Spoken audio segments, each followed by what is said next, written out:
Okay, so hello everyone. A very good evening to all of you guys, and a very happy Sunday to all of you guys. First of all, so I hope you guys are safe and sound. You guys are having a great time at your place. So this is your weekend session by me, Ashish Malik, guys, and this is the session that you require for the preparation of your current affairs. Current affairs, guys, we all know, we all understand. It's one of the most challenging part, isn't it? So when it comes to the current affair, guys, we can trust only the limited sources, and one of your limited sources is this Articulate magazine by Unacademy. So this is your monthly magazine about which we are going to have a discussion today, guys.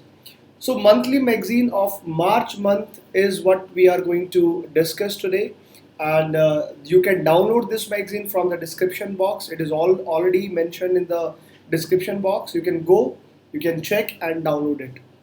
And you will also get all the information about my courses, not just on YouTube channel but also on the Unacademy Plus. If you have not yet checked the courses, guys, do check them out. And you can also use my referral code, which is AMYT10, or you can also use my referral code Ashish Malik. You can use any of these codes to get your subscription, guys. Why to get the subscription? See, because I told you, we have lot of benefits of the subscription, guys. बहुत सारे फायदे हैं क्योंकि regular classes हैं, batches होते हैं हमारे, एक स्ट्रक्चर्ड मैनर में पूरा यूपीएससी का सिलेबस आपको कराया जाता है विद 100 बेस्ट एजुकेटर्स. तो जब भी आप ये रेफरल कोड यूज़ करेंगे आशीष मलिक या फिर AMYT10, you will get a flat 10% discount भी आपको मिलेगा, प्लस मेरी आपको पर्सनल गाइडेंस भी मिलेगी. बस यहाँ पे कोड डालना है, प्रोसीड टू पे करना है, and you are all good to go. साथ ही साथ में, गाइज, अगर आप चाहते हैं एवरीडे न्यूज़पेपर पढ़ना, so I have my classes every single day at 9 AM. सुबह 9 बजे मेरी क्लासेस होती हैं द हिंदू न्यूज़पेपर एनालिसिस के साथ में अनअकैडमी के स्पेशल क्लासेस पे, जिसका लिंक भी आपको डिस्क्रिप्शन बॉक्स में मिल जाएगा. बस आपको डिस्क्रिप्शन बॉक्स में जाना है, मुझे फॉलो करना है ताकि आपकी कोई भी क्लास मिस ना हो. And we are going to start with the thought of the week. So I started to try something different today. तो मैं चाहता हूँ कि आज हम thought of the week के साथ में बात करें. तो आज के संडे का जो thought है वो आपका बड़ा ही special thought है, guys. Always end the day with a positive note. No matter how hard the things were, tomorrow is going to be a fresh opportunity to make it better. तो आप लोगों के लिए एक छोटा सा मैसेज मेरी तरफ से ये है इस पूरे वीकेंड के लिए. चाहे जितना मर्जी आपका दिन खराब जाए, जितना मर्जी रफ डे हो, जितना मर्जी हार्श हो, लेकिन हमेशा before you sleep always sleep with a positive thought, guys. ये आपकी पॉजिटिविटी है जो आपके साथ में रहेगी. आप पॉजिटिव रहें क्योंकि कल एक नई अपॉर्चुनिटी है, नया सवेरा, नई अपॉर्चुनिटी. जब तक जिंदा है हम चीज़ों को करेक्ट कर सकते हैं. So we should be blessed, we should always feel blessed, guys, that we have tomorrow to make the things better. And I have also decided to do all these sessions with some MCQs also. So we have MCQ of the week or MCQ of the day, you can say. ये आप सब लोग मुझे बताएंगे, comment section box में उसका answer लिखना है. ऑपरेशन शील्ड बहुत ज़्यादा न्यूज़ में आजकल चल रहा है. सो ऑपरेशन शील्ड जो है to fight the COVID-19, that has been launched by which of the following government. कौन सी गवर्नमेंट ने बनाया है आपका ये नया प्लान है ऑपरेशन शील्ड जो है, from which government we have this plan, guys. तो कमेंट सेक्शन बॉक्स में ज़रूर बताएं इसका आंसर क्या है, किस गवर्नमेंट ने किया है. राइट आंसर आपके पास जो ऑप्शन है, guys, Karnataka government, Orissa government, Maharashtra या Delhi. And we have this right answer in front of you, and the right answer is Delhi government. ठीक है, सबको आंसर लिखना है, कमेंट सेक्शन बॉक्स में लिखना था. सो दिल्ली गवर्नमेंट ने किया है. और शील्ड बहुत इंटरेस्टिंग सा पॉइंट है. ये एक्चुअली एक स्ट्रैटेजी है जो आपको फॉलो करनी है शील्ड की. एंड शील्ड अलग अलग चीज़ें हैं. फॉर एग्जांपल अगर हम इस शील्ड की बात करते हैं, so we have all these important strategies. सो क्या है एग्जैक्टली इस शील्ड के अंदर, पहले तो ये आपको बता दूं मैं, operation shield is very important. So SHIELD, ये एक ऐसी स्ट्रैटेजी है जो हमें बहुत मदद कर सकती है to fight against the COVID-19. Delhi government की ये स्ट्रैटेजी है, अरविंद केजरीवाल साहब ने ये बनाई है स्ट्रैटेजी. तो ये ध्यान रखना है, इसमें हर वर्ड का एक बड़ा स्पेशल मीनिंग होता है, गाइस. ये स्पेशल मीनिंग क्या क्या क्या है. S stands for ceiling. जो भी हॉटस्पॉट्स हैं, सीलिंग ऑफ द हॉटस्पॉट, जितने भी हॉटस्पॉट एरियाज हैं उन सबको आपको सील करना है। H stands for home quarantine, जितने भी लोग जिनको भी कोरोना होने के चांसेस है उनको क्वारंटीन करना है, घर में रहना है आपको, होम क्वारंटीन की स्ट्रैटेजी है। आई है आपका आइसोलेशन, अगर कहीं पे भी आपके पॉजिटिव केसेस हैं तो उनको आपको आइसोलेट करना है, आइसोलेट होना बहुत ज़रूरी है।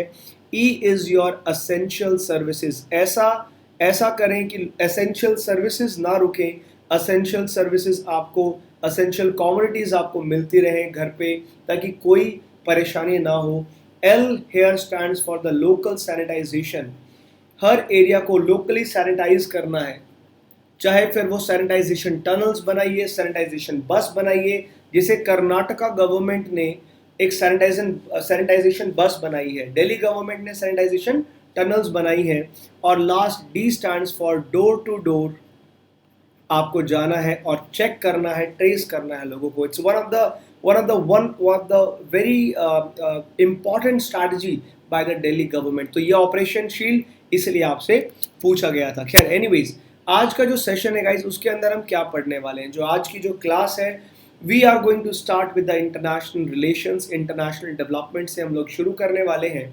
और ये सारे वो इंपॉर्टेंट टॉपिक्स हैं जिनके बारे में आज हम बात करने वाले हैं, ठीक है। सो ये आपके आज मेन फोकस रहेगा इंटरनेशनल डेवलपमेंट्स पे। तो चलिए शुरू करते हैं गाइज, और आपके जो भी डाउट्स हैं आप मुझे बता सकते हैं, बिकॉज हम लोग बहुत सारी आंसर राइटिंग प्रैक्टिस भी करने वाले हैं। So whatever we are going to discuss, उसको हम आंसर राइटिंग प्रैक्टिस भी करेंगे। और मैं चाहता हूं कि आप सब लोग इन आंसर्स को बड़ा सीरियसली लें और इनको लिखें। The very first topic that we are going to discuss guys, we let's start with the G20 finance ministers meet. It's a very very important meeting that took place. G20 क्या है? Group of 20 nations. इसके अंदर 19 we have the countries and one we have is what you call as European Union. So recently, what has happened, guys? G20 finance ministers and the central bank governors, they held the meeting in Riyadh. Riyadh is the capital of Saudi Arabia. So two things I want you to remember, guys. Whenever we say the finance ministers meet, so don't think it is just finance ministers. Remember the finance minister along with the central bank governors. In India, that is RBI, right? तो finance minister के साथ साथ में RBI के governor भी इसमें part बने हैं। And here we have one MCQ that can be asked. तो आपको इस वन लाइन से बहुत सारे एमसीक्यूज बन सकते हैं कि अभी रिसेंट जो है 2020 की G20 मीटिंग कहाँ पे हुई है, फाइनेंस मिनिस्टर मीट। तो आपके पास ऑप्शन होगा रियाद सऊदी अरेबिया, और किस किस ने पार्टिसिपेट किया, तो आपके पास दो ऑप्शंस होंगे। इस मीटिंग के बारे में बात करें, so G20 group of the world's wealthiest nation, they have agreed for the first time to collectively sound alarm over the threat to the financial system posed by climate emergency. कुछ बहुत ही खास यहाँ पे हुआ है। What special thing has happened in this meeting, guys? Well, 2020 G20 finance ministers for the first time they have raised this alarm that yes, there is a serious threat to the financial systems because of the climate emergency.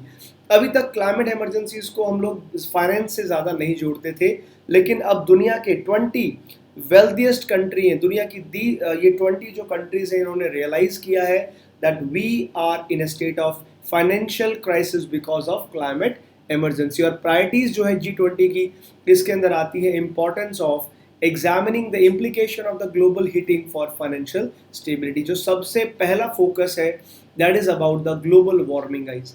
तो global warming और financial systems पे कैसे impact है, इसके ऊपर आप question भी लिख सकते हैं, जिसके बारे में मैं आपको फिर बताऊंगा, इसके बारे में आपको क्वेश्चन भी दिया जाएगा। तो ज़रा क्वेश्चन आज लिखते हैं पहले और समझने की कोशिश करते हैं, if we are able to find the answer. So पहले क्वेश्चन नंबर 1 आज का नोट कर लीजिए। As raised in G20 finance ministers meet,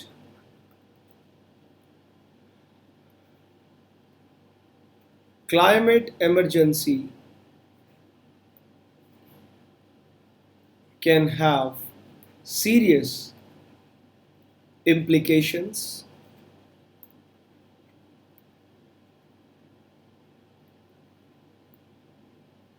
on global financial systems. Now, I want you guys to critically analyze this. When I say critically analyze, you have to analyze all the aspects. आपको positive, negative, balance statement सब कुछ बताना है इस statement के बारे में. And I'm giving you a target of 250 words. 250 words का मैं एक आपको topic लिख के दे, इसमें आपको लिखना है. So whatever we are going to discuss right now, you are supposed to put all these points in that. अब और ये आंसर कहाँ लिख के भेजना है guys? You can send these answers on my Telegram channel also. और आप यहाँ पे comment section box में भी इसका आंसर मुझे दे सकते हैं.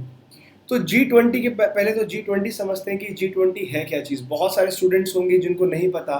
तो G20 को ज़रूर प्रिपेयर करना. It's a must prepare topic. उसका रीज़न ये है because in your prelims there will be questions regarding G20 guys. Questions तो आएंगे MCQ prelims में पक्का आएगा. तो group of 20 बोलते हैं. It is an international forum of the government and the central bank governors from 19 countries and one European Union guys. 19 तो countries के अंदर आती हैं और पूरा का पूरा European Union इसके अंदर आता है. कब बनाया गया? It was founded in 1999 with the aim to discuss the policy pertaining to the promotion of international financial stability. International financial stability was the main objective of the creation of G20 and founding year was 1999. तो इसी में से यही आपकी वो information है जो आपको, और कोशिश कीजिए साथ साथ में अगर आप स्मॉल नोट्स बना सके. वैसे तो आप ये डाउनलोड कर सकते हैं मैगजीन को, बट स्टिल मैं आपको रिकमेंड करूंगा कि साथ साथ क्लास नोट्स ज़रूर बनाना. चाहे शॉर्ट फॉर्म में बनाओ चाहे फ्लो चार्ट में बनाओ, because they are very easy to remember guys. And G20 has expanded its agenda since 2008. पहले इसका एजेंडा बहुत लिमिटेड था. पहले सिर्फ बात करता था इंटरनेशनल फाइनेंशियल स्टेबिलिटी पे. बट सिंस 2008 जब फाइनेंशियल क्राइसिस आए थे, पूरी दुनिया में ग्लोबल रिसेशन आया था, आफ्टर दैट इसने अपना एजेंडा बहुत बड़ा किया है, इसको एक्सपैंड किया है. And heads of the government और heads of the state as well as finance ministers and foreign ministers they have periodically conferred the summits ever since. और अब ये बात करता है सिर्फ फाइनेंशियल की नहीं, ये और भी बड़े बड़े जियोपॉलिटिकल जो चीज़ें उनकी भी बात करता है. Agenda now has been expanded. और ये जो कलेक्टिवली अगर हम बात करें G20 कंट्रीज क्यों इंपॉर्टेंट है, बिकॉज ये जो 20 इकोनॉमीज जिनकी हम बात कर रहे हैं in G20 summit guys, they are the richest, they are the wealthiest in the whole world. So these 20 economies together, they account for 90% of the world GDP. Can you believe? The world's 90% GDP is coming from these 20 economies. Hence, we are saying this is going to be really important, guys. Why we are weighing so much on these countries? Because together they form 90% of the world GDP and 80% of the world trade itself, and 2/3 of the world population, guys. So you can imagine all the values which are attached to this. 2/3 of the world population and half of the world land area. तो क्या नहीं है, सभी कुछ तो है इस G20 के पास. तो अगर मुझे एक नट शेल में G20 को समराइज करना हो, so can't I say that G20 why it is important? अगर इसकी G20 की इम्पोर्टेंस पे बात की जाए, इसके इम्पोर्टेंस कहूँ या इसका सिग्निफिकेंस कहूँ, तो सिग्निफिकेंस में you can write this down very carefully guys. 90% of the world GDP, 80% of world's trade, which is not a joke in itself. पूरे दुनिया का 80% ट्रेड अपने आप में बहुत मायने रखता है. And then 2/3 of the world population and almost 50% of the world area, geographical area की मैं बात कर रहा हूँ. So this is the power of G20 guys, and luckily क्या इंडिया इसका पार्ट है? Yes, India is also a part of G20 guys. So we should feel lucky. At least we have progressed this much that at least today we are a part of G20 countries guys. 194 countries भी है right, और 194 countries में से अगर अगर हम top 20 में आते हैं, it is a matter of proud for all of us. और 2019 का जो G20 समिट था वो ओसाका जापान में हुआ था। तो ये सारे टेक अवेज हैं जो आपको याद रखने हैं। I hope guys the topics are well, they are very well clear to all of you. और जो मैं आपको पॉइंट बता रहा हूँ कि भाई ये वाला पॉइंट ऐसे आ सकता है और why the way you have to prepare it, guys, trust me, it is going to come like that only. That I can say with my experience of 7 years in UPSC. So make sure you prepare it with the same way. अगर मैं किसी चीज़ को कहता हूँ कि आपका important है आपके प्रीलिम्स के लिए या मेंस के लिए, make sure you prepare it that way itself. The next news we have is about the Blue Dot Network. हमारा अगला टॉपिक है Blue Dot Network. This is very much prelim oriented news. बहुत ज़्यादा prelims में इसका weightage है और pre में आपका आएगा। और ओवरऑल वैसे अगर आप देखोगे तो GS2 का एक पार्ट है, GS2 इंटरनेशनल रिलेशन। GS2 में this is very much important. So why it is in the news guys? Because since China is expanding its strategic footprint through its Belt and Road Initiative, India and US are planning to discuss the Blue Dot Network. तो एक चीज तो समझ में आती है कि this is to counter China. With one line I can say that India and US together they are a part of Blue Dot Network, India and US, and we are supposed to counter China with its Belt and Road Initiative. I hope सबको पता होगा China का ये Belt and Road Initiative क्या है, क्योंकि इसके बारे में बहुत सारे क्वेश्चंस आते रहे हैं, कभी कभी MCQ भी आए हैं, मेंस में क्वेश्चन भी आए हैं। तो ये ध्यान रखिएगा कि चाइना का ये जो बेल्ट एंड रोड इनिशिएटिव है, this is very much in the news. ये बेल्ट एंड रोड इनिशिएटिव क्या है, इसको हम एक और नाम से जानते हैं, and that name we call it as one belt one road. कभी कभी ये नाम भी यूज होता है, वन बेल्ट वन रोड करके भी इसको हम यूज करते हैं। सो बेसिकली क्या है, चाइना कहता है कि भाई मैं अपने एंशियंट रूट्स को रिवाइव करना चाहता हूँ, जो इसके एंशियंट ट्रेड रूट्स थे, जो इसके एंशियंट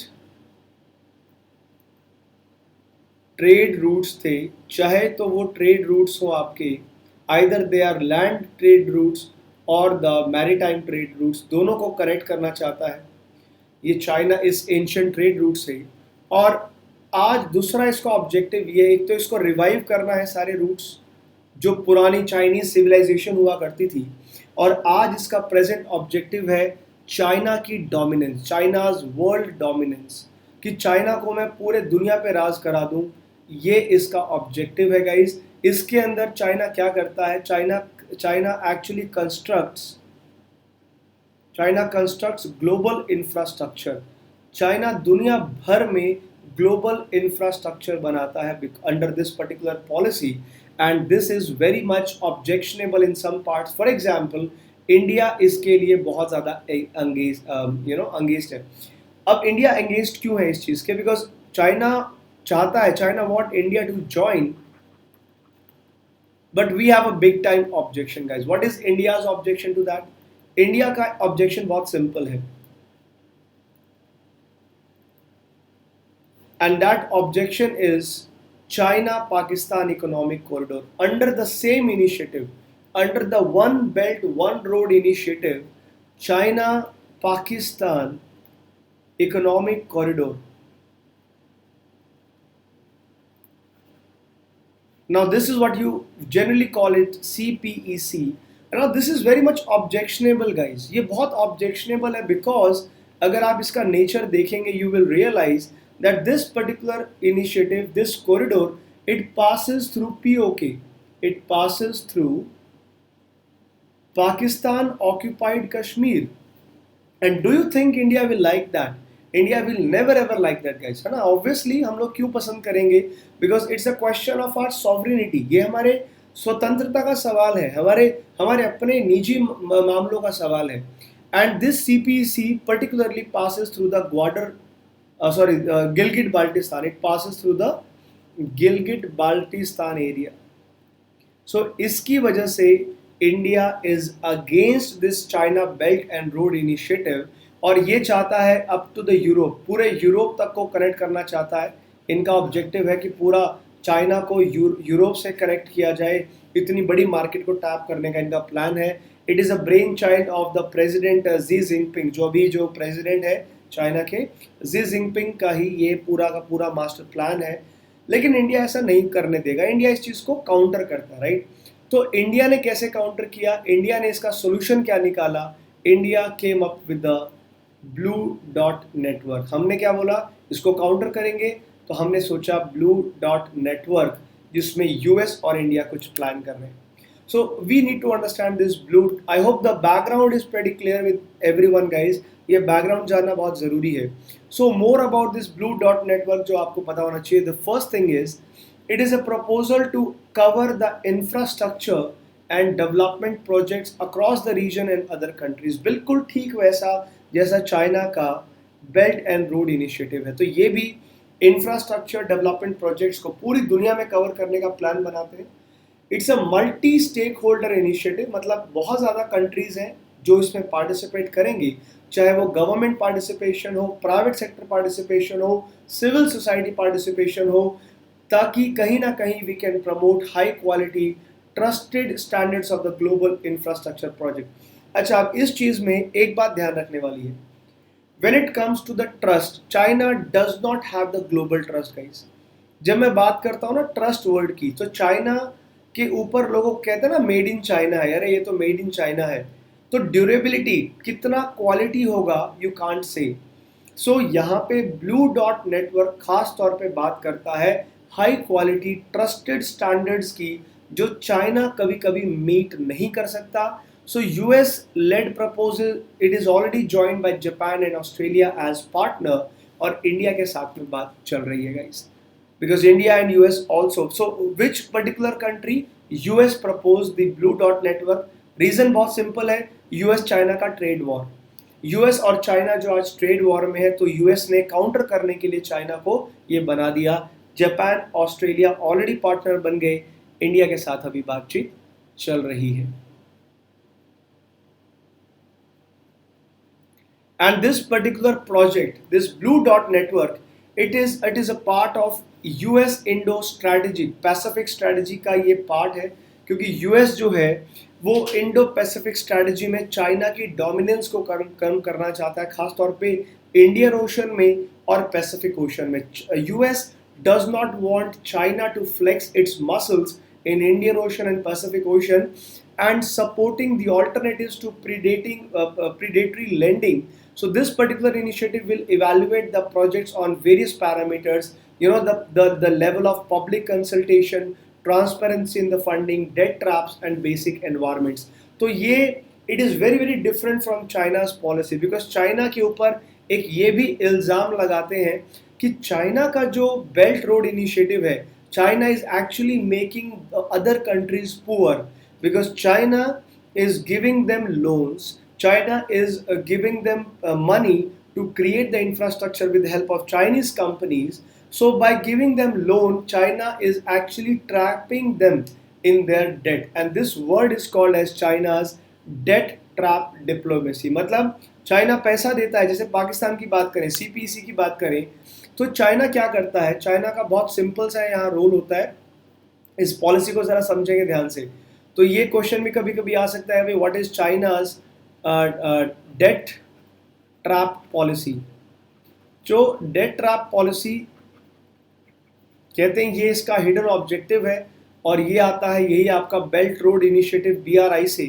बिकॉज चाइना क्या करता है, चाइना क्या पाकिस्तान के पास, यहाँ पाकिस्तान है, लेट्स से पाकिस्तान कहता है आई हैव नो मनी, मेरे पास कोई पैसा नहीं है भाई, क्या करें। China says don't worry, I am your big brother, I will give you money. तो चाइना बड़ा स्मार्टली यहाँ पे लोन देगा।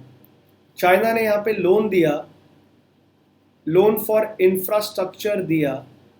Now Pakistan will say okay thanks, I have got the money, but no technology, no man power,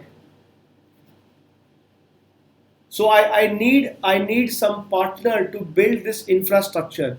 China will say, okay, don't worry, I will give you that also. China ने अपना plan B चला, China ने इनको technology दिया, China ने खुद भी इनके अंदर इन्वेस्ट किया, इनको मैन पावर दिया, इनको एवरीथिंग दैट रिक्वायर, इनको पैसा दिया.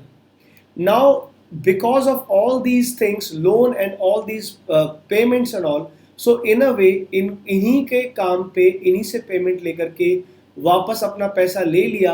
इन टर्म्स ऑफ पेमेंट तो वापस आ गई जो भी पाकिस्तान ने किया, but the debt remain the same. लेकिन डेट, ये जो पैसा लिया था, ये डेट आज भी पाकिस्तान के ऊपर है, क्योंकि जो भी पैसा दिया लोन के रूप में, लोन में पैसा दे करके उन्होंने वापस पेमेंट के रूप में ले लिया. जैसे कंपनीज को पे करते हैं, टेक्नीशियंस को पे करते हैं, चाइना ने अपना पैसा वापस अपने पास ले लिया. But what Pakistan is left with only debt. इसे कहते हैं. और अब एक बार डेट में आ गया तो क्या ऑप्शन है? तो उसके बाद चाइना की ये स्ट्रैटेजी जो है बड़ा कामयाब होगी. अब because Pakistan is under the debt trap, China जैसे मर्जी इसको इन्फ्लुएंस करता है, इसको इन्फ्लुएंस करेगा for its own gains. Influence Pakistan for its own interest. अगर नहीं करेगा तो बोला भाई पैसा लाओ मेरा. Either they will ask for money. If you can't give me money, then do one thing, you do what I want you to do. तो इससे पूरा का पूरा जो जियो पॉलिटिकल स्ट्रैटेजीज हैं वो सब इन्फ्लुएंस हो सकती हैं. This is just example of Pakistan. Imagine if China will do the same kind of things with all the European powers. Imagine कीजिए अगर चाइना यही सब चीज़ें सभी यूरोपियन कंट्रीज के साथ भी करने लग जाए तो. So this is what we call as the China's debt trap strategy. So to counter this strategy, now we are making this blue dot. So this is a blue dot strategy which is totally against, because we are not creating any debt traps. We are keeping the funding very very transparent, guys. ठीक है? I hope that is clear to everyone, and try to understand the things जो भी मैं आपको extra बताता हूँ इस तरह से. ये फ्लो चार्ट्स को याद रखना. It's very very good for the memory, guys, and they are worth listening as well, right? Now we are going ahead with the next topic, which is India Myanmar bilateral relations. I hope guys you are enjoying the class. I hope you guys are enjoying the classes of all these weekend classes, guys. So I have my classes every weekend 8:30 Saturday Sunday 8:30 to 10 मेरी class होती है. I hope आपको मज़ा आ रहा है, अच्छा लग रहा है, मज़ा आ रहा है. सो ज़रूर थम्स अप करें, ज़रूर अपने कमेंट सेक्शन बॉक्स में रिव्यू ज़रूर देना है आप लोगों को. सो और शेयर करना है, इस वीडियो को शेयर करना है, इसको चैनल को ज़रूर सब्सक्राइब करना है. So India Myanmar bilateral relations हमारा अगला टॉपिक है. दोनों ही पड़ोसी देश हैं, बड़ा पुराना गहरा रिश्ता है. बर्मा जिसे हम कहते थे, तो यही बर्मा है जो आज का म्यांमार है, किसी ज़माने में बर्मा हुआ करता था. So India and Myanmar, they have agreed to further strengthen the bilateral relation with signing 10 agreements. India Myanmar ने recently 10 ऐसे field हैं, 10 agreement हैं that they have signed. And in this, what kind of agreements we have made? So we have made the agreements in the field of infrastructure, in the field of energy, in the field of communication, health, with a focus on socio-economic development of the Myanmar. अब India infrastructure, energy, communication, health जैसे crucial critical aspects में Myanmar को develop कराने में मदद करेगा. So overall benefit किस चीज़ का है? म्यांमार को बहुत बेनिफिट होगा सोशियो इकोनॉमिक डेवलपमेंट के लिए. Why we are doing all this? Because Myanmar is the only ASEAN country adjoining India, and therefore it's a gateway to Southeast Asia, with which we are seeking greater economic integration through the Act East policy. देखो यार, बिना अपने फायदे के कोई कभी कुछ नहीं करता इस पूरे दुनिया में, ये बात हम समझते हैं, राइट? जब तक अपना फायदा नहीं है कोई आपके लिए कुछ नहीं करने वाला. आपको लगेगा इंडिया कितना अच्छा कर रहा है, कितना बेनिवलेंट कर रहा है. हर एक कंट्री के अपने जियो स्ट्रैटेजिक पॉलिसीज होती हैं, करेक्ट है नवाज? अभी हम चाहते हैं आसियान. आसियान क्या है सब लोग समझते हैं? आसियान तो सब लोगों को पता ही होगा ऑफ कोर्स. अब 2-3 चीज़ें यहाँ समझने वाली हमारे लिए. पहली बात है ASEAN. ASEAN is a group of 10 countries. ASEAN के अंदर 10 कंट्रीज आती हैं साउथ ईस्ट एशिया की. साउथ ईस्ट एशिया बहुत इंपॉर्टेंट रीजन है हमारे लिए. ASEAN stands for association of south east Asian Nations. ASEAN का फुल फॉर्म क्या होता है? Association of south east Asian Nations. अब इसके अंदर सारी वो कंट्रीज आती हैं. आपका म्यांमार है, थाईलैंड है, मलेशिया है, फिर आपका इंडोनेशिया है, आपका वियतनाम है, कंबोडिया है, लाओस है, ये सारी ये वाले एरिया, सिंगापुर है, आपका फिर आपका ब्रूनी है. तो ये सारी वो कंट्रीज हैं. सो these are all the countries guys which are a part of the ASEAN, right? And India is very keen because this is a huge market guys. Size wise, if you see, ASEAN has a huge market. ASEAN has a huge market, and we really want to have the maximum benefit by more integration, more interaction with the ASEAN nations. So India has been trying to get a FTA. We are trying to have a free trade agreement. We are trying to have a free trade agreement with ASEAN because that is going to be beneficial for us in the long run, right? And now you see all these things. We are actually wanting all that. So we want a closer integration, right? But we can't have a closer integration because of the geographical constraints. So out of all these members, out of all the 10 countries guys, there is one country called Myanmar, and Myanmar is the only country sharing its border with India. It shares its border with India, and we have this chance. So if we invest in Myanmar, somewhere Myanmar will help us to get through the free trade agreement of the ASEAN itself. So we are trying to have a diplomacy itself. हम लोग भी diplomacy कर रहे हैं, right? And also Myanmar is very very important component of the BIMSTEC also guys. We have the BIMSTEC, which stands for Bay of Bengal Initiative for Multi-Sectoral Social Social, Technical and Economic Cooperation, where we have the 7 members, and out of these 7 members guys, we have Myanmar also. So India को Myanmar की ज़रूरत है ASEAN के लिए, India को Myanmar की ज़रूरत है बिम्स्टेक के लिए, and that's why we are putting heavy money on Myanmar. Now we need to understand the border areas. You can see it very clearly guys. Can you see? So this is the complete area where India and Myanmar, they are sharing the borders. The northeastern states of India, they share the huge border with Myanmar. तो India Myanmar का ऐसा बहुत बड़ा border आपको देखने को मिलता है. And also we are creating the trilateral highway. हम लोग एक हाईवे भी बना रहे हैं गाइज इंडिया में, मोरे से लेकर के this Manipur more. So right from India, it will go from Moreh in India to Mandalay in Myanmar, and it will go from the capital of Myanmar, that is Naypyidaw, and it will go to up to the Mayawadi Mae Saw, that is in Thailand. So we are creating this highway. This is one of the most ambitious highway India has ever thought. सोचो एक ऐसी road जो 3 countries को जोड़ दे. इसका starting point याद रखना है. It is also called as triple M highway because 3 important यहाँ पे कनेक्शन जो है इंडिया में मोरे से स्टार्ट होगा एंड मैंडले से होता हुए it will go to Myawaddy in Thailand. It's a very very ambitious highway that India is creating. So talking about the India Myanmar border, you should be aware guys that India shares a long land border of almost 1600 kilometer, and it's not a joke, right?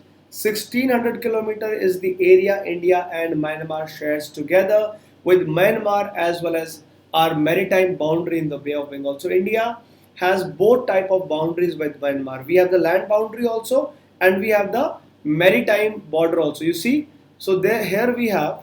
So this some part of India also, because this is also has opening in the Bay of Bengal. So in the Bay of Bengal also we need Myanmar support. So there are 4 northeastern states. ये ध्यान रखिएगा, इस पे MCQ आ सकता है कि भाई which northeastern state of India share its border with Myanmar. 100% question आएगा. आप लिख सकते हैं इस क्वेश्चन को 100% guys.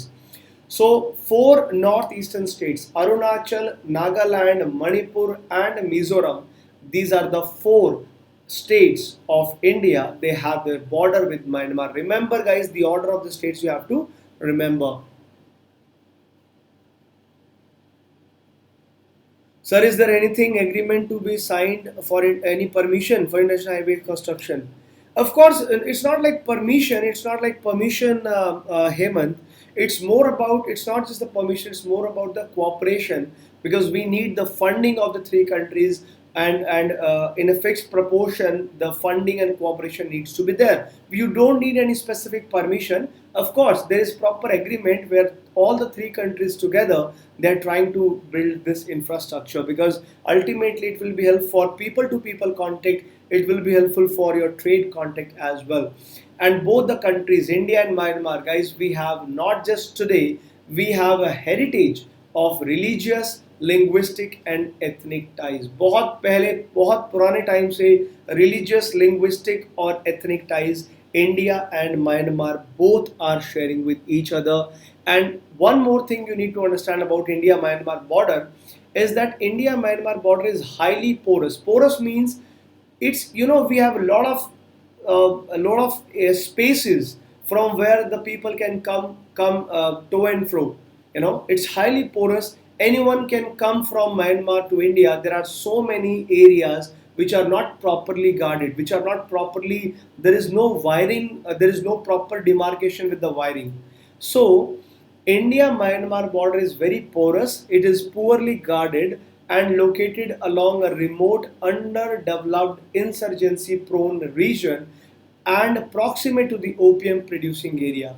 Now, this question is very important. This understanding of Myanmar is very important because it will give us an understanding of the internal security also, guys. You remember before India has done the surgical strike in Pakistan in 2016, India has also done some kind of surgical strike in Myanmar also. So in Myanmar, India had some operation, guys, and that I don't remember the operation exactly, but the operation was done in Myanmar because India Myanmar both agreed to that, and we targeted some of the launch pads of the terrorists. So guys, in Myanmar we have lot of areas, we have lot of insurgency, we have a lot of terrorism on the border of India, Pakistan, India, Myanmar. So it is very important for India to keep a check on the India-Myanmar border because there are so many regions which are insurgency prone. And there is one more problem apart from insurgency, apart from terrorism, we have one more problem, that is opium, जो अफीम है.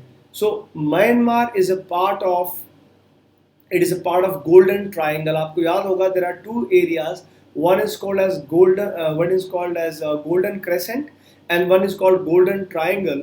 So Golden Triangle is this Myanmar, Thailand, and Laos, and these three areas they are the highest opium production. So India has this problem because there are so much of drugs, because so much of drugs are coming into India via India Myanmar border. So guys, we have dual concern, insurgency problem भी है और Myanmar की side से OPM का भी issue है. So border is very very vulnerable to the activities of insurgents and the drugs and even the armed traffickers. बहुत सारे arms ammunition भी आ सकते हैं. In fact, Pakistan has also tried some years back. Pakistan has tried to have all the insurgency in the northeast India via the Myanmar border. Myanmar is very very important for the security point of view as influx of sizable number of Rohingyas they are also coming. So Rohingya issue bhi hai. There are so many Rohingyas from Myanmar. They are also as illegal immigrants. They are also entering India. So India Myanmar border poses a challenge to India's security, and that is your question number 2, guys. Please try to write whatever we have discussed. Try to write it as a question. So I am giving you the question number 2. Try to write. The more you write, guys, you will get more confidence, and more confidence will give you a exam ready kind of feel, which is very much required. So our question is, the question number 2 is, India Myanmar border, India Myanmar border poses a serious threat to India's security. You need to comment and also discuss the importance of India Myanmar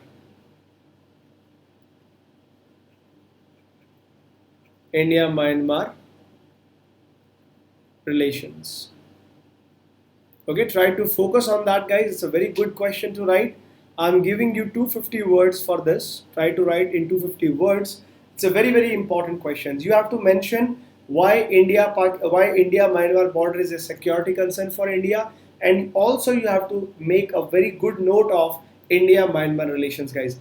A very important question for your GS2 and GS3 दोनों के लिए आ सकता है. I can say you will surely be getting question on this. सब कुछ लिखेगा, mention everything right from drugs to insurgency, right? Try to write everything, guys, in this section. It's a very important thing that you guys have to remember.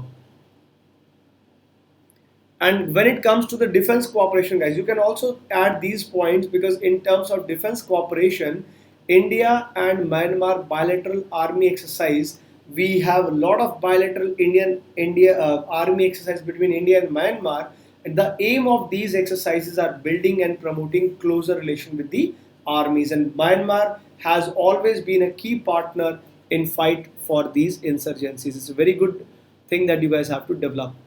And India Myanmar has a whole history, guys. In fact, you can write a lot about India Myanmar relations. You can write in terms of defense cooperation.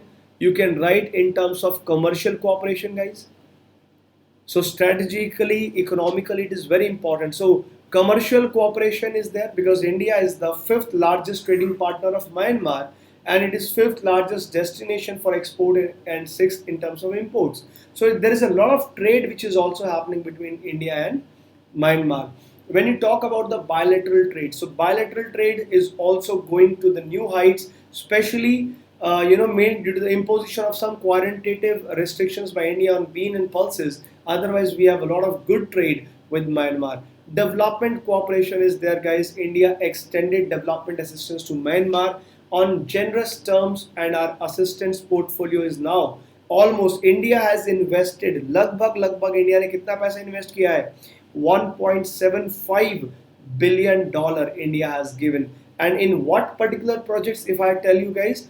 So the project that India is in terms of infrastructure, what exactly India is creating in Myanmar, guys? So we are putting money in the Kaladan multimodal transit transport project. It's a very important project, guys. Let me tell you the importance of the Kaladan multimodal transit transport. If you need to understand this Kaladan multimodal project, the Kaladan multi-modal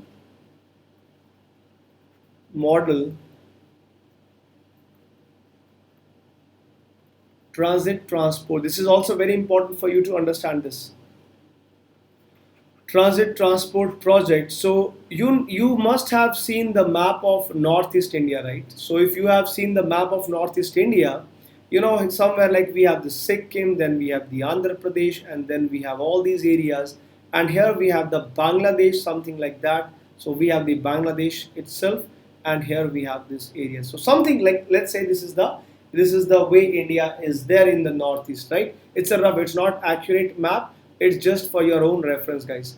So today we understand that this particular part is called the chicken neck corridor of India. What do we call it as? We call it as the chicken neck corridor. I'm sure you guys must have heard the term as the chicken neck corridor of India.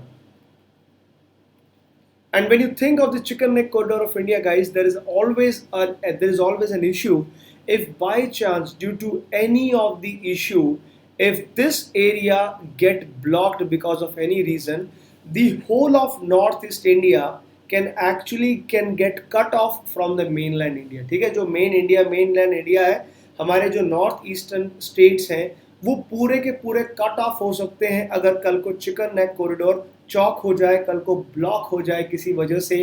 China की अक्सर नज़र रहती है, and you never know guys what worst can happen, and we have any issue with that. So in that situation, how we can connect with the north eastern states? So we have made a strategy. What strategy exactly we have made, guys? So we thought that from Indian ports, let's do one thing. Let's go to the Myanmar first, from the, because we have the Bay of Bengal, right? So through this Bay of Bengal, we will go to the Kaladan port. Kaladan port is, there is a port called Kaladan. It's a port in Myanmar. So this Kaladan port of Myanmar, we will reach there. From there, we will take the help of a river called the Sitwe River. So we have the river called Sitwe River. We'll go to that, and from there we'll take another route like roadways and railways.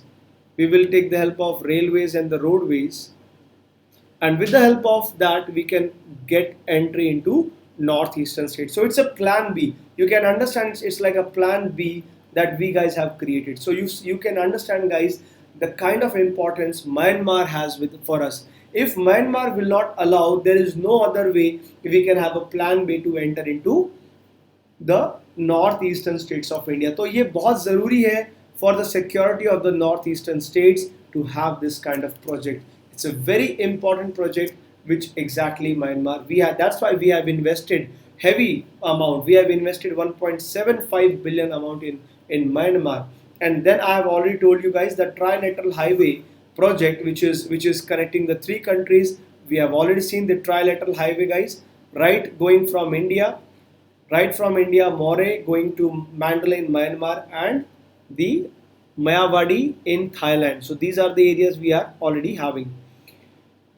And apart from there, guys, you can also understand India has always been helping Myanmar in disaster relief, guys. India has responded promptly whenever it is required.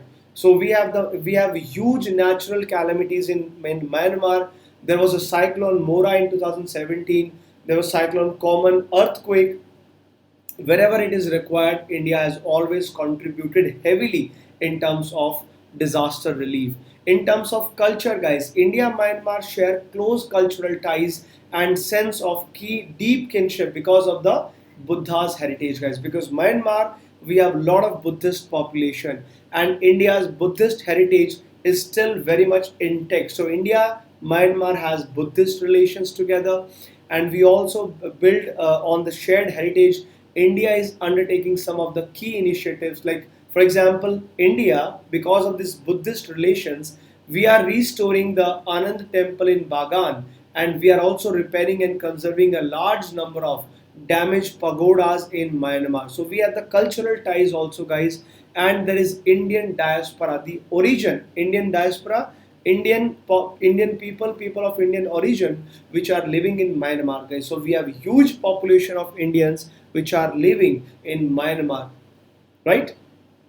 So there is an estimate of approximately 1.5 to 2 million, like almost 20 lakh Indians, the people of Indian origin, which were taken to Myanmar for living and working. Now they are part of Myanmar population. They are working there. They are living over there, guys. And of course, like I have already told you, we have so many common initiatives for bilateral cooperation, for multilateral cooperation, guys.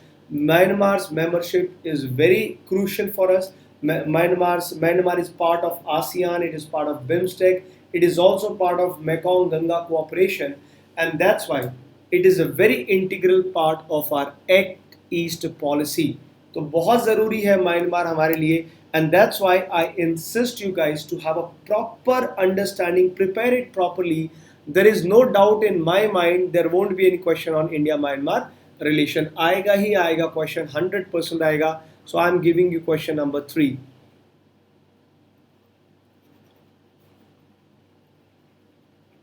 Myanmar is of utmost Myanmar is of utmost importance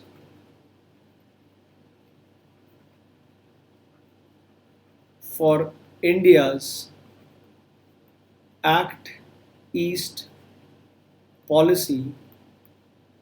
You need to critically analyze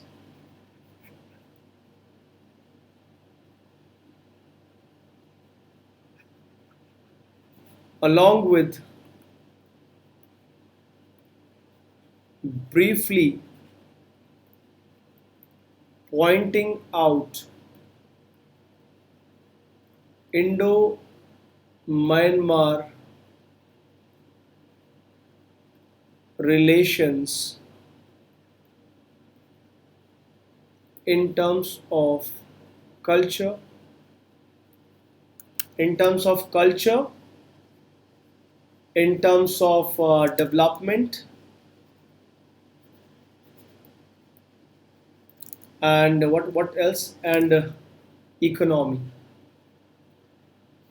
So आपको इसको लिखना है. 250 words is what I'm giving you. It's a very very important question, guys. Trust me, if you practice the answer writing with me every single day, guys, I can assure you one thing: there won't be any single reason कि आप लोग अपने mains exam में अच्छा perform ना कर पाओ. I can guarantee you all this, guys. अगर आप रेगुलरली मेरे साथ फॉलो करोगे ये सब चीज़ें, I can make you one thing sure: you are going to score more than 140 marks in your prelims. I can assure you, you are going to get more than 1200 marks in your mains exam, and that I can promise based on simple tips, guys. Write what you read and read what you write, and learn what you read and write what you learn. So this, there is only one single strategy. ये आपको follow करनी ही करनी है. यहाँ पे मैं आपको इस चीज़ का मैं मास्टर स्टॉक आपको दे सकता हूँ, guys. I can assure you there's one single tip for all of you, that write what you learn.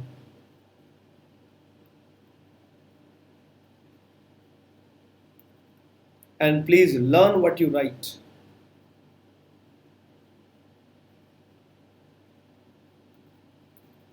And this is the way of 100% success for all of you guys.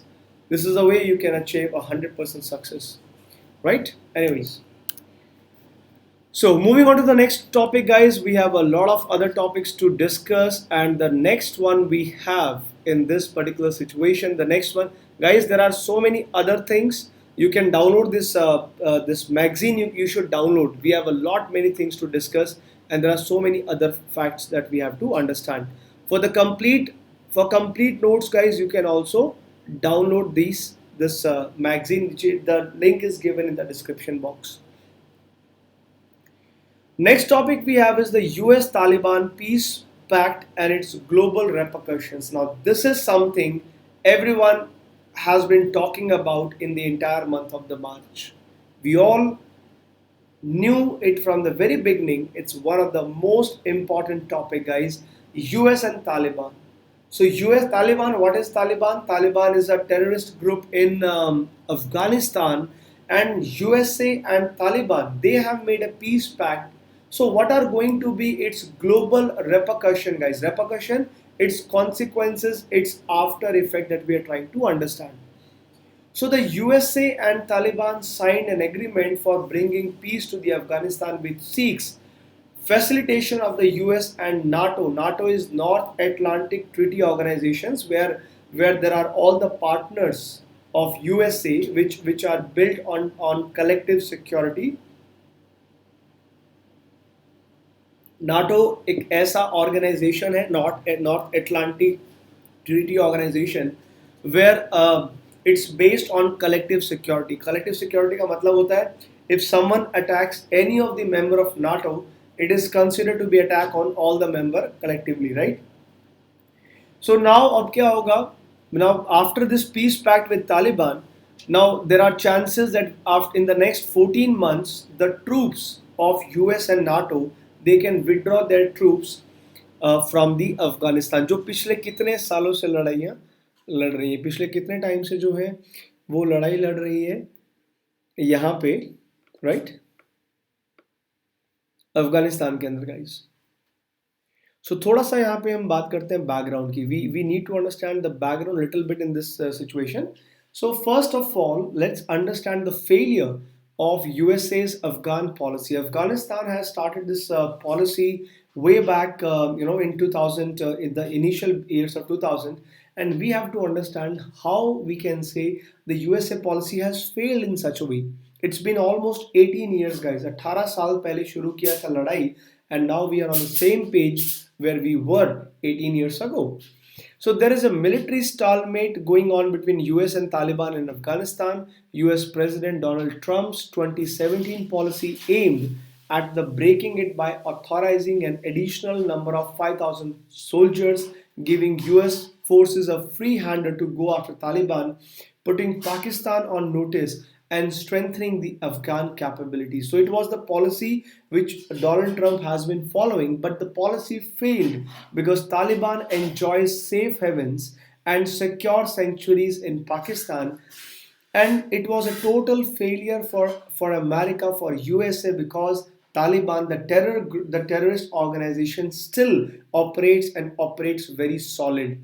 So there is a three-way negotiation which started, like first it was a Doha track with the Taliban, the second round with Islamabad, Rawalpindi, and the third with the Kabul, to ensure that Afghanistan government would accept the outcome.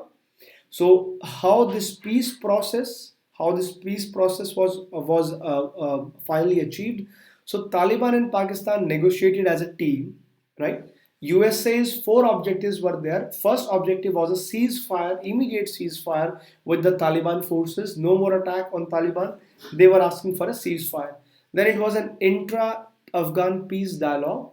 They were talking about cutting the ties with the terrorist organizations like Al Qaeda, and finally there should be the peaceful withdrawal of the US troops. So these were some of the conditions which were put forward and negotiations were going on.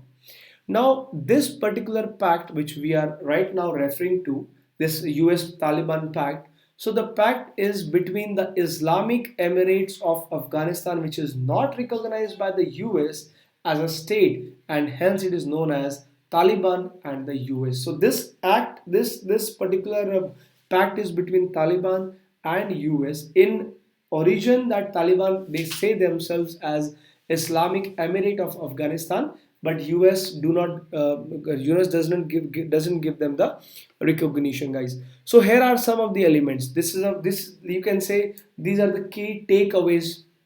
These are the key takeaways of this particular agreement. It's a very important international development that we are talking about, guys. We are witnessing history by understanding this. The first point is, the first element is withdrawal of the troops. US will withdraw down its troop in 135 days, and NATO and all the coalition, all the other partners, they will also be brought down, and all troops will be out within 14 months. All would include non-diplomatic civilian personals. What Taliban has committed? Well, the main counter-terrorism commitment by Taliban is that Taliban will not allow any of its member other than other individual or groups, including Al Qaeda, to use the soil of Afghanistan to threaten the security of US and its allies. So what Taliban has promised is that that we are not going to use the soil of Afghanistan for any security threat to the US or its allies. And there has another negotiation was removal of the sanctions, like UN sanctions on Taliban leaders to be removed by 3 months, and US sanctions by August. So now there won't be any sanctions on Taliban leaders, so they will be free. They will not they would no more be global terrorists.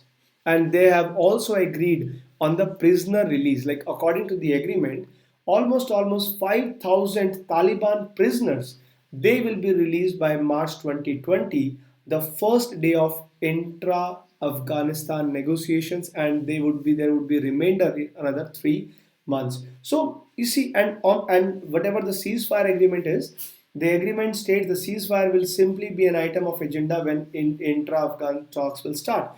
So these are certain conditions on which the agreement was achieved. But guys, there has been a lot of challenges. And if you understand the challenges, you will understand there is something which India is also worried about. Why? Because guys, India and Taliban, they have something, we have a lot of reasons to be worried. For example, you talk about India and Taliban. So perception, what's the perception about India? So Taliban perceived India as a hostile country. Let me be very clear, because India had actually supported the anti-Taliban force Northern Alliance in 1990s. For Taliban, we are a hostile country, so they take India as their enemy. And India never gave a diplomatic or any official recognition to Taliban when it was in power right from 1996 to 2001. So the the case is very clear. Why would they respect India? Why would they talk about India's safety? Because India had never ever accepted their rule, right? So, what has changed in the recent years? As US Taliban negotiations picked up momentum, New Delhi has been in touch with all the stakeholders, but its foreign policy established has shielded away from engaging with Taliban directly. We have never ever engaged with Taliban directly. We always maintain some space over there. Now, how this particular pact, the challenges that they now this particular time, what challenges have been put for India? अभी हुआ क्या, US और तालिबान ने तो आपस में pact कर लिया, राइट? यूएस और तालिबान तो they have become friends, they have made that pact. But this kind of situation has posed a serious threat for India. How? The pact is very silent on other terrorist group. For example, though the parties to the agreement made reference to Al Qaeda, it is important, but the pact is very much silent to other terrorist groups such as Lashkar-e-Taiba and Jaish-e-Mohammed, guys. Taliban says Al Qaeda will not do anything for US. They will now no more be a threat for US citizens or US and its allies. But there was no mention of Lashkar-e-Taiba and Jaish-e-Mohammed, and both of these, Lashkar-e-Taiba and Jaish-e-Mohammed, these are the two anti-India groups. So nobody talked about that, guys. So India's vulnerability is still open as it was before the pact. So India has gained nothing in this pact, right? Whether US and allies include India, because there was a term, अगर आपने ध्यान से सुना होगा, मैंने एक word use किया था. So there was a word in this pact. देखिए, just look at this one. Look at this one. यहाँ पे बोला गया था that they will not be a threat to the security of US and its allies. The key word was allies. क्या India US का अलाई है? ये भी समझना होगा ना, यहाँ पे क्या इंडिया कवर किया गया है? Well, as far as the Doha agreement is concerned, Taliban has granted enforcement mechanism that will prevent the use of soil of Afghanistan by any group for US and its allies. However, it is very unclear whether India, which is not a US ally, is included in this definition, and whether Pakistan backed groups that threaten India, they would still operate in Afghanistan or not. क्या India add किया गया है? और अगर India add किया गया है कि जो पाकिस्तान बैक्ड ग्रुप्स हैं, लश्कर ए तैयबा है, जैश ए मोहम्मद है, क्या ये अभी ऑपरेट करेंगे अफगानिस्तान से या नहीं करेंगे? And hence, therefore, I can say there is a serious threat for India's security. Pact also strengthened Pakistan in such a way, Taliban's benefactor in such a way, and Pakistan army and ISI influence appears to be on rise. तो यहाँ से ये US ने जो pact कर लिया है अपने लिए, US has put India into immense pressure, guys. India's security will be a big time challenge for India, because there is no clarity about India being included or not, and somewhere the gainer is Pakistan. They have gained the trust of Taliban. Now Pakistan can use Taliban for its own hidden agendas. And what about the impact of the prisoner release and the lifting of the sanctions? So, like US has agreed the release of 5,000 prisoners of Taliban, and like US has agreed on lifting the sanctions from Taliban leaders, well, this is also a serious threat for India. Why? According to the agreements, Taliban prisoners, they will be released gradually, and US has committed to taking Pakistan leaders off the UN sanctions. Now that would considerably bring down the number of terrorists Pakistan is accused of harboring according to the FATF grey list. अब इसका नतीजा क्या होगा?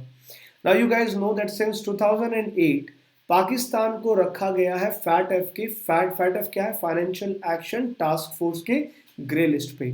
On what charges? Because if you have a little bit idea, if you have a little bit knowledge of the FATF, let me tell you guys, this FATF, it stands for Financial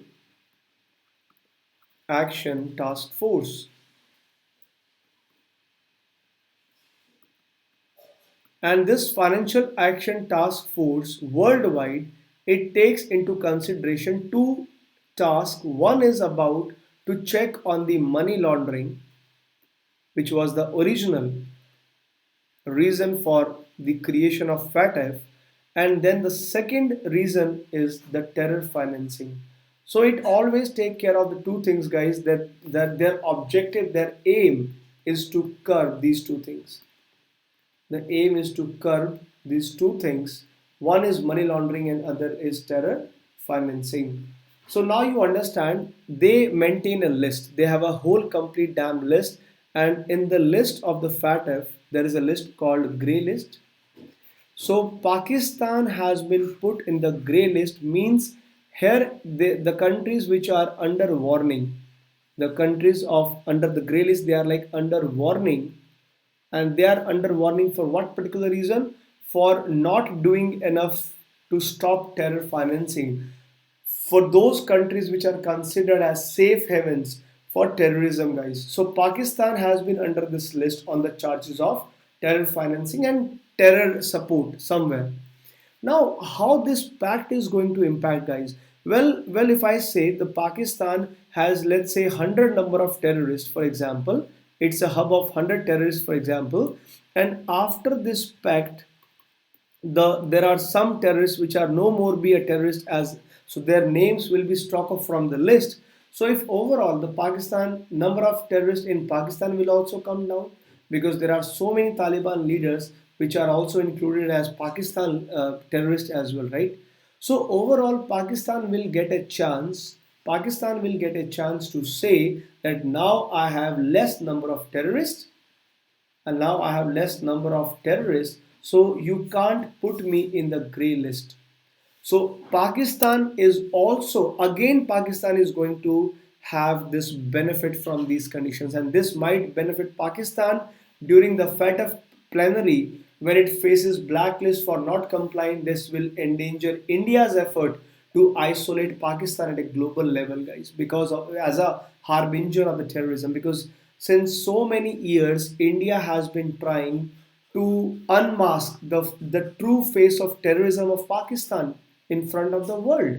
We have been trying so hard, but unfortunately, this particular pact of US and Taliban can really make all the efforts of India as big time zero, because Pakistan will not be isolated as we want it to be, and hence this pact can be a gainer for US, but it is of much concern for India, and that makes us write the question number 4 or 5, I don't remember. I think it's question number 4 of the day.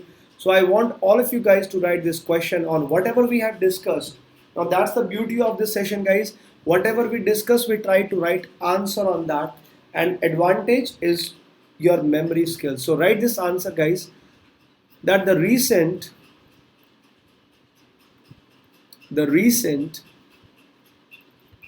US Taliban pact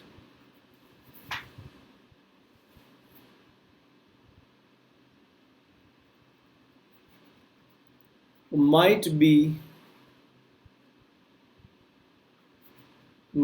a gainer for US and Pakistan, but it poses serious challenges and concerns for India Now you need to critically comment on that. I want you guys to critically comment on this. So I'm giving you 250 words for this, guys, and try to write everything that we have discussed. You can post your answers on my Telegram channel, which is Ashish Malik IS Academy. You can put your questions over there also, guys. You can follow me on all the other platforms. वहाँ पे भी answer लिख सकते हैं. You can also give the answers in the comment section box. आप comment section box में भी डाल सकते हैं इसके आंसर लिख करके. And don't forget to download this Unacademy's app if you have not downloaded, guys. There you can have all my free classes. Daily I have a class at 9 a.m. also. Anyways, guys, moving on to the next topic, we have a very interesting few topics left. Let me first discuss it with you. And the very first such is from Russia, guys. Now we have got some changes. Sir, where can we get the model answers for the questions?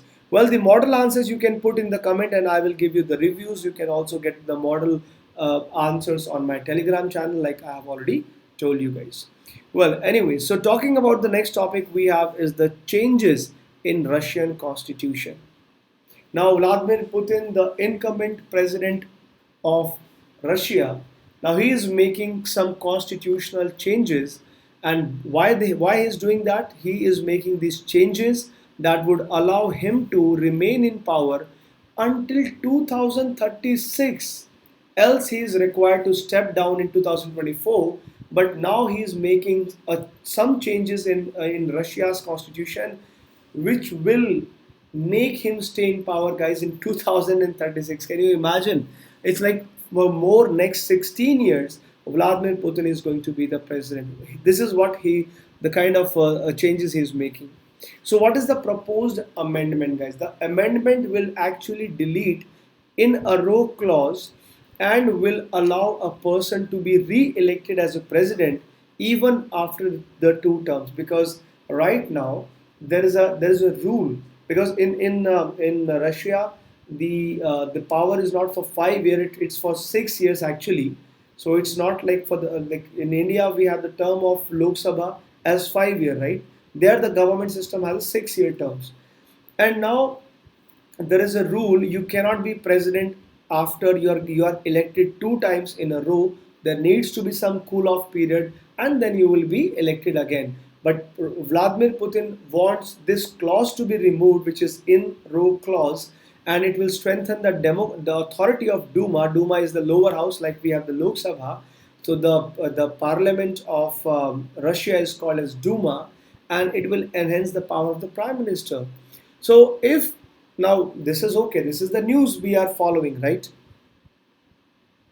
Okay, so Vishnu is asking me, sir, can you please provide the link of this magazine? I don't know why you guys don't listen to me properly in one sentence. I have clearly mentioned, Vishnu, the link of this magazine is in the description box. Please go to the description box, download the magazine, Articulate magazine. It's available in description box. And you can also follow me on Unacademy. The link has been given in the description box. Well, for our UPSC exam, guys, what we are supposed to understand is the comparison. If by chance the question comes, because in GS2 there is a syllabus, there's a part of syllabus which is about comparing Indian constitution with that of other constitution, guys. So here's a brief comparison of Indian and Russian systems. For example, in terms of constitution, Russian constitution was framed way back in 1993, while Indian was made even before. That was November 1949, but we adopted January 1950. Form of the government, guys. Well, Russia, what exactly? You cannot be very specific what kind of system Russia is having. So Russia has a semi-presidential form of government, you can say, but India is totally different. We have a parliamentary form of government, guys. In terms of executive in both the countries, either Russia or India, it's the prime minister is appointed by the president, but in Russia, the prime minister performs president's duty in case of his death or resignation, while the same responsibility in India goes to the vice president. In India, if God forbid anything happens to our president, then it's the vice president that takes all the charges and acts as a president, right?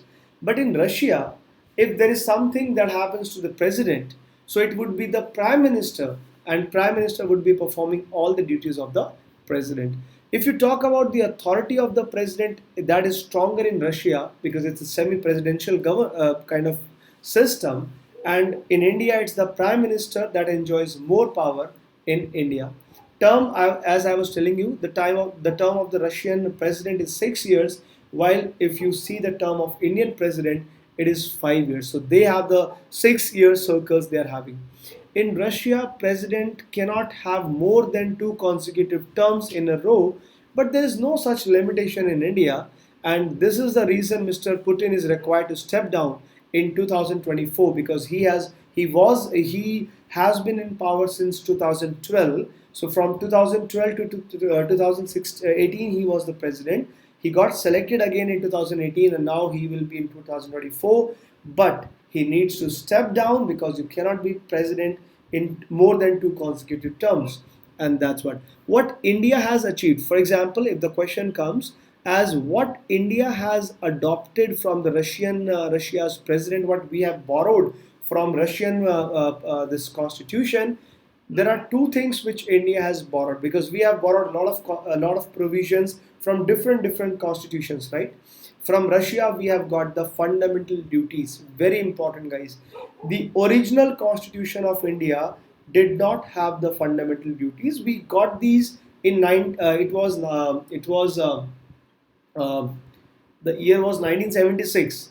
It was 1976 when India got fundamental duties at the recommendations of the Swan Singh committee, if you guys remember, and we have got the fundamental duties. They were added later on under the Article 51A.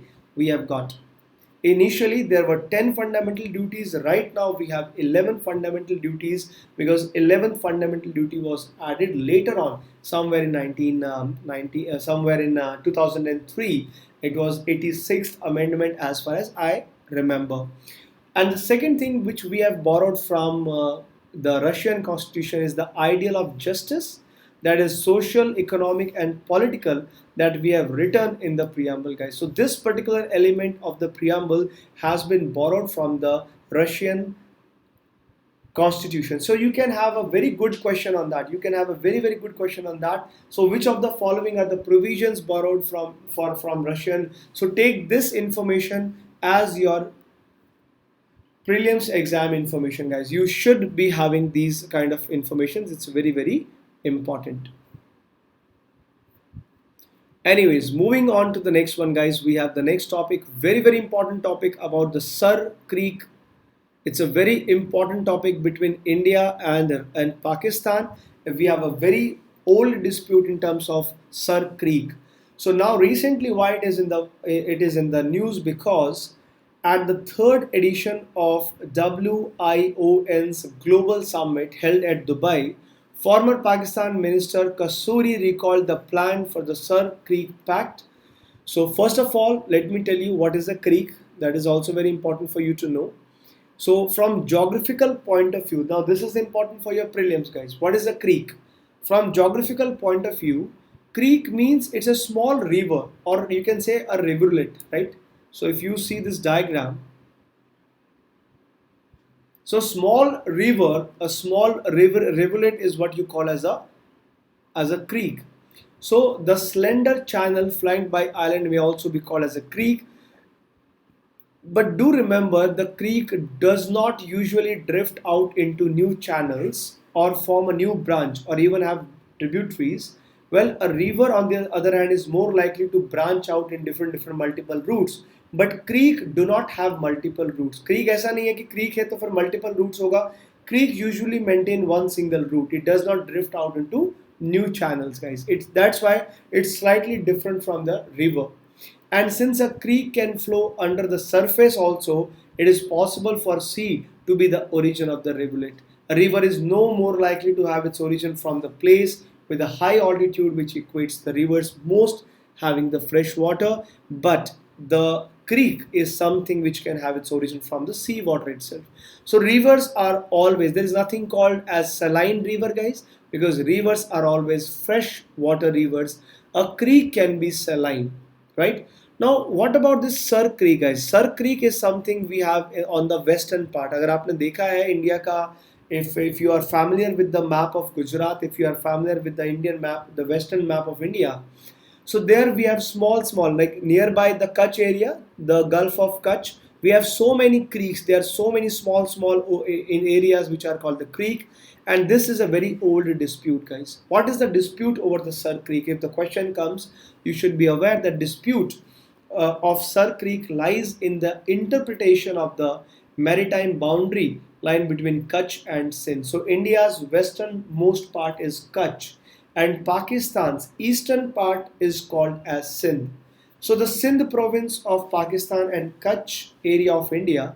So there is there is some kind of dispute in the interpretation of that. So what exactly the thing is, if I show it in a very simple way, if I show it to you, so let's say this is the creek, right? Like this is your creek, this is your Sir Creek that we are talking about. So here the Britishers have done this thing. So Britishers have marked some pillars in the center of this creek. So half of this creek lies with the Pakistan and the another half of the creek lies with India. Okay, this is what India maintains its position at. What Pakistan claims is the area up to this point. So Pakistan wanted the other half as well. So Pakistan claims the up to the last boundary, and hence this is a dispute of the Sir Creek. So they are demanding, we are giving them half, they are demanding the full. So if you get back to the history of the dispute, you will get to know before India's independence, the provincial region was a part of Bombay Presidency. After India's independence in 1947, Sindh became part of Pakistan while Kutch remained a part of India. Now, the present dispute has long been a source of distress for the fisher folk of both the countries since the time of independence, guys, because obviously a lot of fishermen who do not understand these small boundaries, fishermen got into the trap of each other territories, and of course we take them as a prisoner and they take ours as a prisoners. So there has been a lot of a dispute, and there's a lot of confusion among the fishermen. And the way we have the issues with Sri Lanka, we also have the fishermen issue with the Pakistan.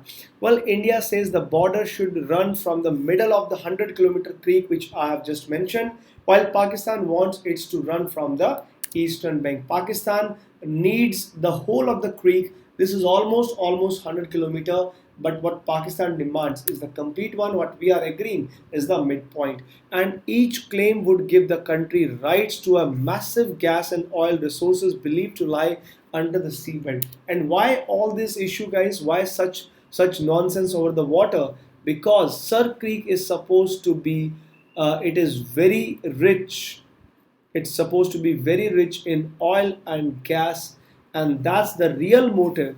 It's all about the resources, guys. Okay, it's a fight for the resources, because whichsoever the country gets the rights, now they will be rich in terms of oil and gas, because we believe that there is a lot of oil and gas lying underneath this particular Sir Creek.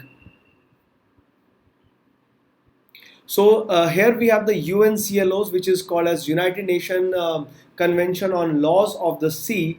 It actually supports India's stance. If you go by the international stance, so international law is what India says. So India, if the Thalweg principle is to be upheld, Pakistan would lose a considerable portion of the territory that was historically part of the province of Sindh. So what we are following, guys, is this principle.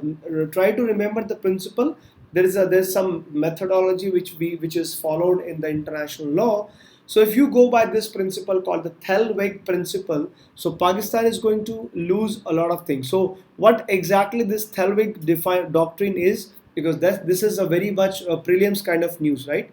It's very important for your prelims. They can simply ask you that Thalweg doctrine was in the news recently.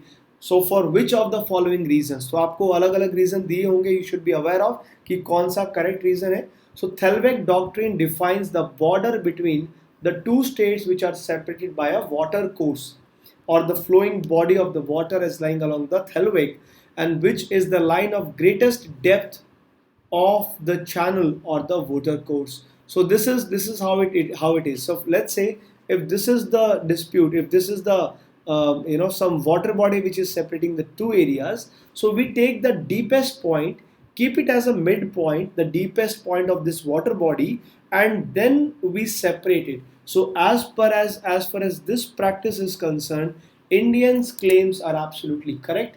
Indian claims are what we have been maintaining since independence, guys, right? That's something you need to remember. It's a very important point, guys, and I hope you have enjoyed the entire discussion of the day, and I hope you guys have enjoyed all the discussions, and they are very much important for exam. There are few points, there are few topics which I want you guys to read on your own. आप इनमें से जरूर पढ़िएगा, Russia or Saudi Arabia's tussle and impact on the oil prices, guys, because the way we have seen the OPEC and OPEC plus countries, they have this fight and there is a continuous decline in the crude oil prices because जो Russia और Saudi Arabia है उनका आपस में tussle चल रहा है. And इसके बाद में it's a very important decision which India has done. India pitches for the SAARC emergency fund.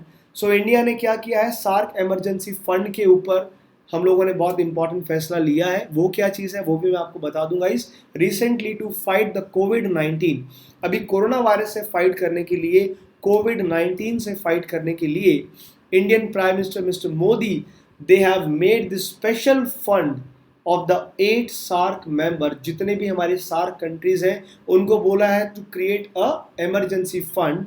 And because this is really out of the box thinking, as today it's no more time to hostility. कोई animosity का time नहीं है, hostility का time नहीं है guys. ये वक्त नहीं है कि हम दुश्मनी निभाएं, because we have to stand together. So India has proposed, India has made this happen as SAARC emergency fund. And there's a need for the strategy, guys, because यहाँ पे कोविड-19 से लड़ाई अकेले नहीं हो सकती. And that we need to understand. And this COVID-19 emergency fund to which India will contribute is going to be $10 million. India ने कितना कमिट किया है? इंडिया ने $10 million इस emergency fund में डालने को कहा है. और ये इसीलिए ज़रूरी है because the shared and unique perspective in dealing with the virus that has already affected like more than 17 lakh people all around the world, and that has today, as for today's records, coronavirus has claimed more than 1 lakh people. अभी already जो है guys 1 lakh लोगों की जान जा चुकी है, 17 लाख से ज़्यादा लोग affected है कोरोना वायरस से. So we have to stand together. तो यहाँ पे समझना होगा that SAARC is very important for India. What SAARC is? SAARC के ऊपर क्वेश्चन आ सकता है, so you guys should be prepared. So what is SAARC? SAARC stands for South Asian Association for Regional Cooperation. Guys, don't mix and match it with the ASEAN. ASEAN बिल्कुल अलग था, SAARC बिल्कुल अलग है. India is not a part of ASEAN, but India is a very crucial member of SAARC. So SAARC जो है South Asian Association for Regional Cooperation, it is a regional intergovernmental organization and it is also a geopolitical union of the nations. इसे बनाया गया था 1985. जी हाँ, it was established in 1985 in Dhaka, the capital of Bangladesh, and there are 8 members, guys. SAARC has 8 members: Afghanistan, Bangladesh, Bhutan, Nepal, India, Pakistan, Sri Lanka and Maldives. और इसके headquarter कहाँ पे हैं? It's headquarters are in Kathmandu, capital of Nepal. बनाया गया था ढाका में और हेडक्वार्टर है काठमांडू, नेपाल में. So please understand, these are very basic important points we have to remember. Why this is very very important, why we are talking about it today, guys, because since the attack of Uri on our Indian army, India has stopped any participation in SAARC. So because of the kind of the tussle between India and Pakistan, SAARC was very much into the darkness. पिछले 3 सालों से 4 सालों से India Pakistan ने की वजह से SAARC की कोई मीटिंग नहीं हुई थी, guys, and that's why this particular type of thing is more like reviving the SAARC initiative. ऐसा नहीं है कि सार्क ज़रूरी नहीं है, because of India and Pakistan SAARC की मीटिंग नहीं हो रही थी सिंस 2016, बट ऐसे टाइम पे नरेंद्र मोदी का, हमारे prime honourable prime minister ji का सार्क को रिवाइव करना is really out of the box thinking, जहां पे सभी countries and most of the countries are poor countries, so we need to understand कि एक नया रिवाइव इंडिया ने किया है। We are very very, we should understand guys कि डिप्लोमेसी में डायलॉग्स कितने जरूरी हैं। कहते हैं कि कुछ भी रुक जाए, कभी भी डिप्लोमेसी के अंदर डायलॉग्स नहीं रुकने चाहिए, आपस में कॉन्वर्सेशन नहीं रुकना चाहिए, and India has really started something which is out of the box and much needed, उसके लिए ज़रूरी है। वैसे सार्क को क्यों बनाया गया था, क्या ऑब्जेक्टिव्स थे, जो ओवरऑल आपको एक बेसिक आइडिया रहना चाहिए ऑब्जेक्टिव्स ऑफ द सार्क का। And the objective of the SAARC में you should know, SAARC intends to promote regional and economic integration, social progress and cultural development. It also talks about improving the quality of life, promoting welfare of the people of South Asia, to strengthen the collective self-reliance among the countries of South Asia, promote active collaboration and mutual assistance in different field। और ये जो cooperation है outbreak of disease का, जैसे corona virus के time पे cooperate करना है, it is one of the objectives guys जो यहाँ पे है। इसकी रेलेवेंस क्या है, सार्क जो है, SAARC comprises almost 3.8% of the world's economy, 3% of the world's area, but 21% of the world population, guys. That's why SARC is very significant. You cannot ignore, you can't replace SARC with BIMSTEC।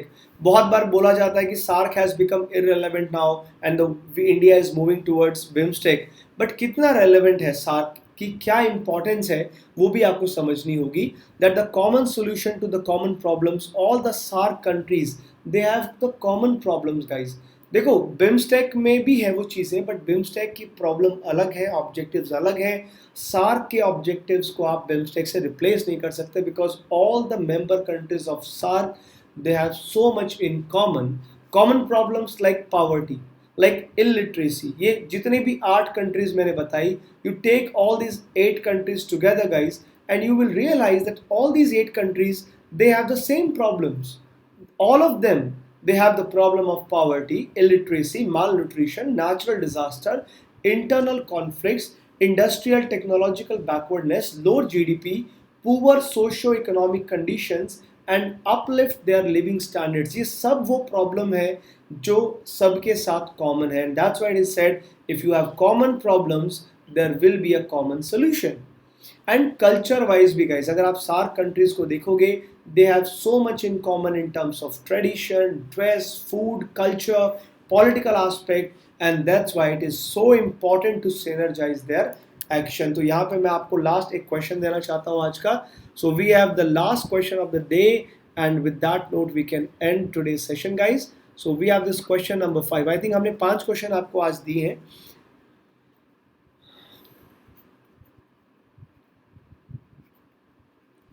How relevant do you see, how relevant do you see the revival of SARC by India's Prime Minister in times of fight against pandemic? Fight against pandemic, ठीक है। तो एक तो ये question हो गया आपका, this is one such question I want you guys to write, just have like 200 words में आपको लिखना है। एंड सेकंड आपको एक और क्वेश्चन देता हूँ, क्वेश्चन नंबर 6 भी आपको देता हूँ। This question can be,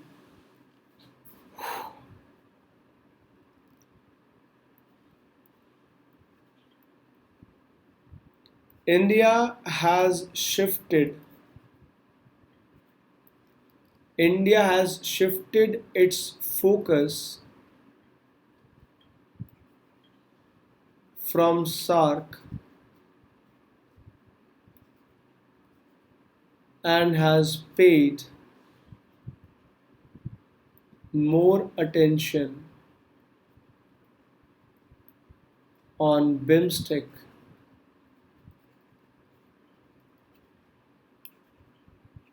in last couple of years.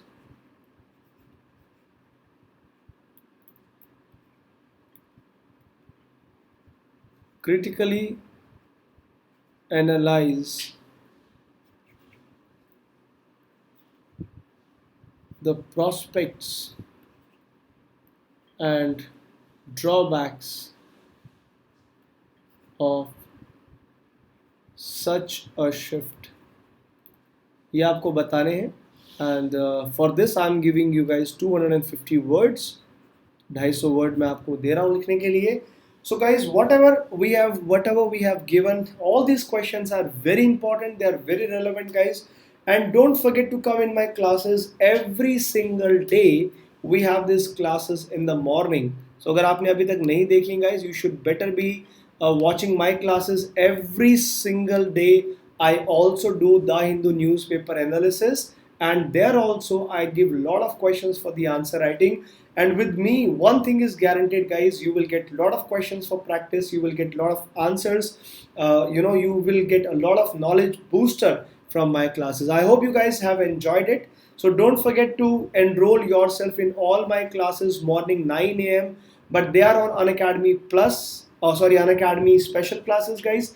Description box में मिल जाएगा. All you need to do, just follow my classes and मुझे follow कर कीजिए Unacademy के ऊपर, and you will get access to all my courses. Plus, अगर अभी तक सब्सक्राइब नहीं किया Unacademy Plus को, so guys just go and take your Unacademy subscription. It is probably one of the best investments of your life. आपकी life का best investment होगा. आशीष Malik is my referral code. You can also use AMYT10. इनमें से कोई भी referral code use करके you can select any of these package.